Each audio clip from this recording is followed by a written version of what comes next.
The movie begins with Lynette waking up to a voicemail from a woman reminding her about her unpaid loan. The caller warns that if she doesn't respond soon, the repossession team will get involved. But Lynette ignores the message and instead goes to wake up her older brother, Kenny, who has Down syndrome.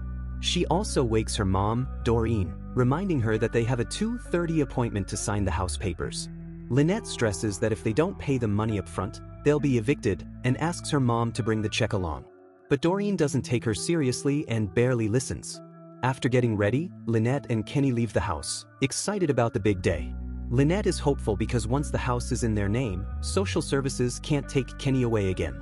Later, Lynette goes to work at the bakery, while Kenny waits for her. In the afternoon, she attends her university classes, once again with Kenny tagging along. During class, Kenny says the teacher looks like Hillary Clinton, which gets them both kicked out. Still, Lynette refuses to let anything ruin her mood. Today they're finally getting the house. Next, the siblings meet the house's current owner, David, and his lawyer. David explains that because his father had a good relationship with Lynette's family, he's already given them several extensions and even a discounted price.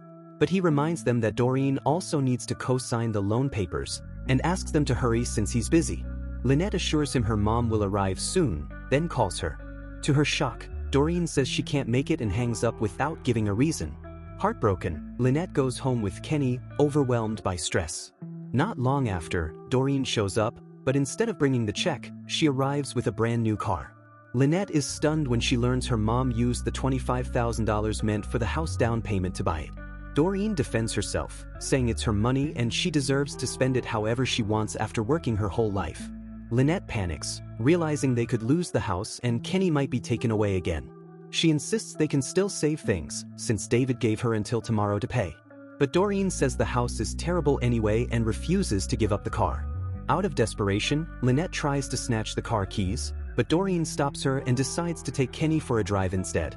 Watching them leave, Lynette breaks down and swears she'll find the $25,000 herself, but her mom just ignores her and drives off. By evening, Lynette is at her second job as a bartender. She calls David to apologize and begs for just one more extension. But this time, David refuses. He tells her if she doesn't bring $25,000 by 9 a.m. tomorrow, the deal is off and she'll lose the house. Desperate, Lynette calls a man named Scott and arranges to meet him at their usual place. She heads to a fancy building, changes into a more glamorous outfit, and puts on makeup before going inside.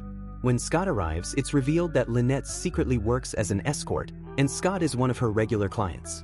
He's surprised by her sudden call, and Lynette nervously explains her situation, begging him to lend her the $25,000 she needs right away.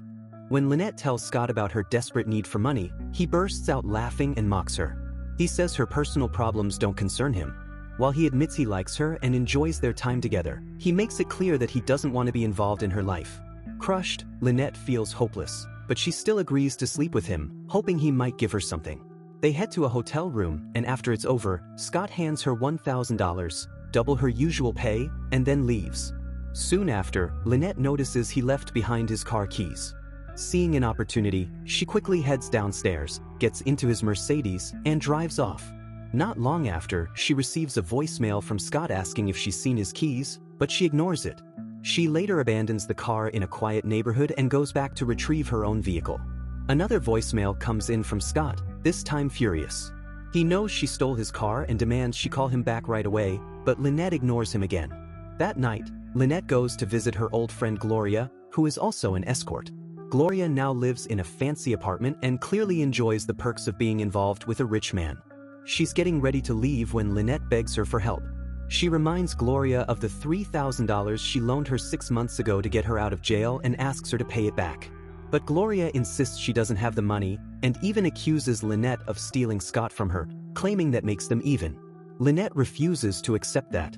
She explains how serious things are, telling Gloria that if they lose the house, the government could take Kenny away.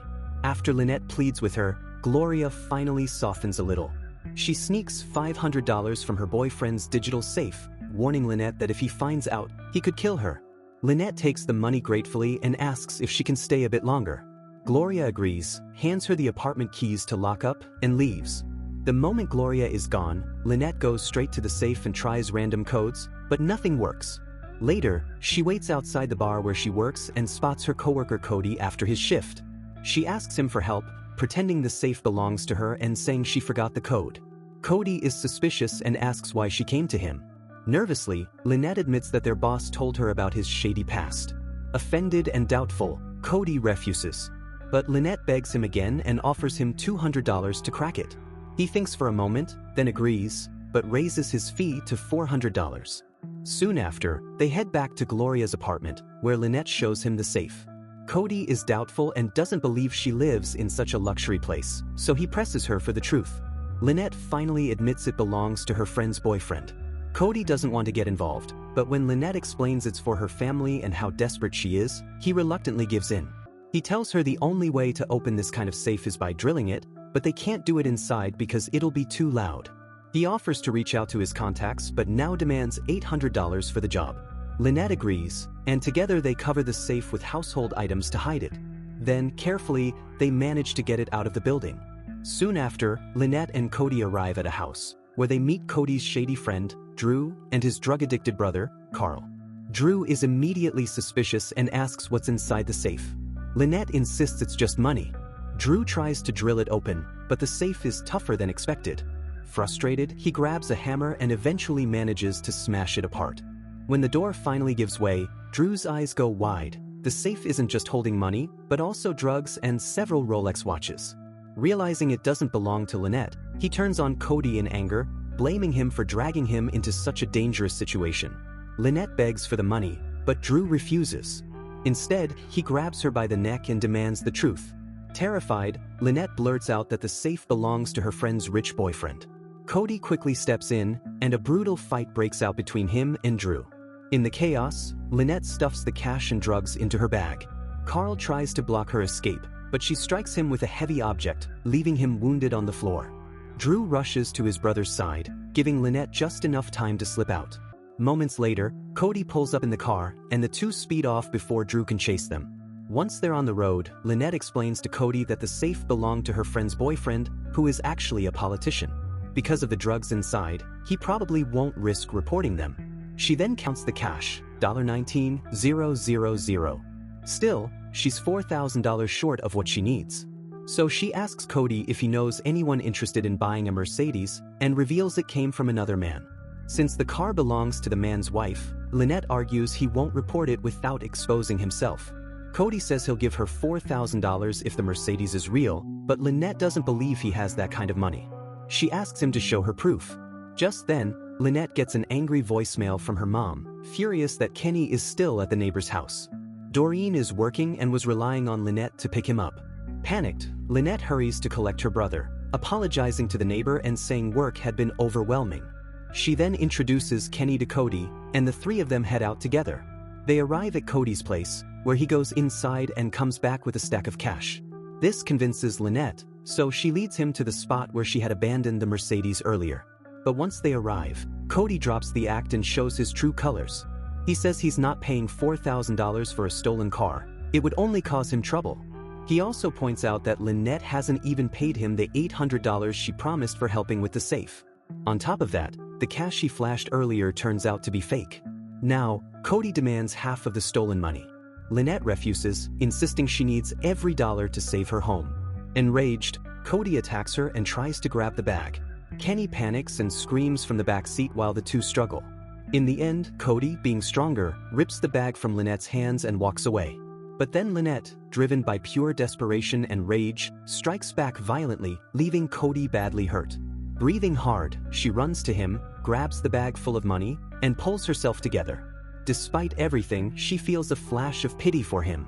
So before driving off, she tosses him the Mercedes key, then takes her brother and speeds away into the night. Later that night, Lynette and Kenny drive to another part of town, where she seeks out an old man named Tommy. She shows him the bags stuffed with drugs, hoping he'll buy them. Tommy lets them inside, and as he inspects the stash, a dark piece of Lynette's past surfaces. Years ago, when she was only 16, she had been in a relationship with Tommy, except it wasn't real love. He had been a pimp, forcing her to sleep with men so he could profit off her. Lynette is still filled with anger and disgust, but Tommy shrugs it off, claiming he only did what he had to in order to survive.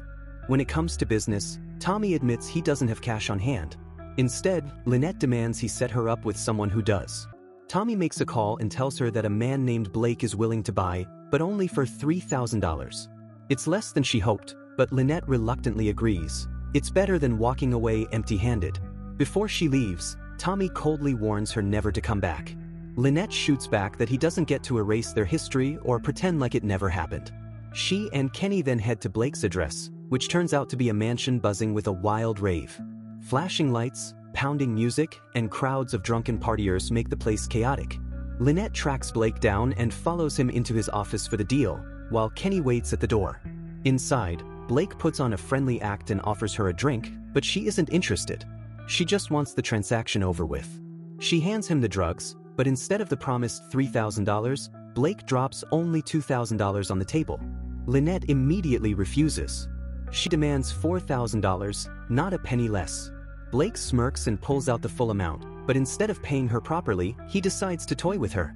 He brings up Tommy, saying he told him how wild Lynette used to be, and asks if she still is. When Lynette insists on her money, Blake tosses the cash all over the floor. Forced to swallow her pride, she bends down and picks up the bills one by one, while Blake watches with a cruel, satisfied grin. After gathering the last note, she makes for the door, but Blake blocks her path. He tries to put his hands on her. Rage and trauma come flooding back as memories of Tommy and the men he forced her to sleep with overwhelm her. Lynette breaks down, screaming, her mind spiraling. Blake pretends to comfort her, but quickly turns predatory, trying to get physical.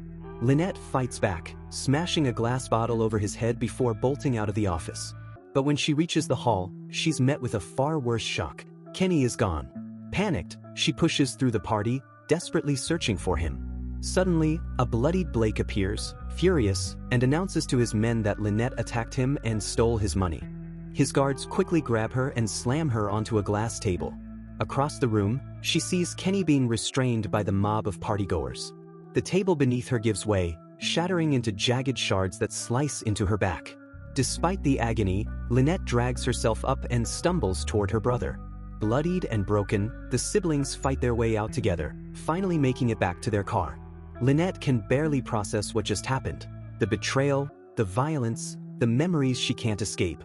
As she drives, the siblings finally return home, exhausted and broken from the night's chaos. Lynette sends Kenny off to bed, then sits down to count the money she fought so hard to collect. Before she can even catch her breath, Doreen arrives and immediately notices her daughter's bloodied, battered state. Lynette, on the verge of collapse, explains how she spent the entire night risking everything just to gather enough money for the house. She begs her mother to come with her to sign the loan papers. But as Doreen quietly picks the glass shards out of her back, she delivers a cruel revelation: she despises the house. To her, it's nothing but a prison of bad memories, and she wants to see it burned to the ground.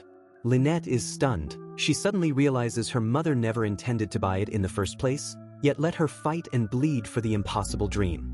Doreen admits as much, coldly explaining that she stayed quiet because if she had told the truth, Lynette would have just screamed and overreacted.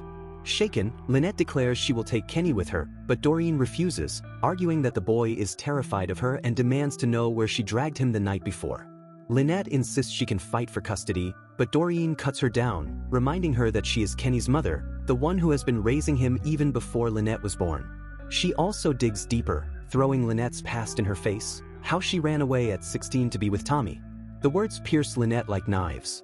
She cannot believe her own mother is trying to blame her for being trafficked at such a young age, when it was her job to protect her in the first place. Yet even now, Doreen shows no compassion, coldly insisting Lynette is responsible for her own choices. If that weren't enough, Doreen then reveals that she already has plans to move out with Kenny next week to live with a friend, leaving Lynette with no say in the matter. Devastated, Lynette retreats to her room, completely broken. Then comes the final blow, a voicemail from David. He apologizes, saying he decided to take a higher offer from another buyer. In that moment, Lynette realizes the harsh truth. Every sacrifice, every fight, every humiliation she endured was for absolutely nothing. Sometime later, Lynette packs her few belongings, preparing to leave everything behind. She visits her little brother one last time and gently tells him she'll be gone for a while, but promises she'll always come back when she can, and that she'll love him every single day, no matter what. Kenny, trying to be brave, assures her that he is her big brother, and that he'll protect her as best he can. The two share a heartfelt, painful goodbye. Before walking out the door, Lynette leaves behind 2 envelopes, one for her mother and another for Gloria. In her letter to Doreen, she explains that everything she did, all the reckless choices and danger she faced, were only because she was fighting for her family in the only way she knew how. She thanks her mother for finally saying what she needed to hear, because now she understands, it's time to stop carrying everyone else's burdens and start fighting for herself. The film ends with Lynette stepping away from the house, finally ready to live for herself, no longer chained to the crushing weight of holding her fractured family together. Away with Kenny, she is left shaken to her core, haunted by the night's horrors.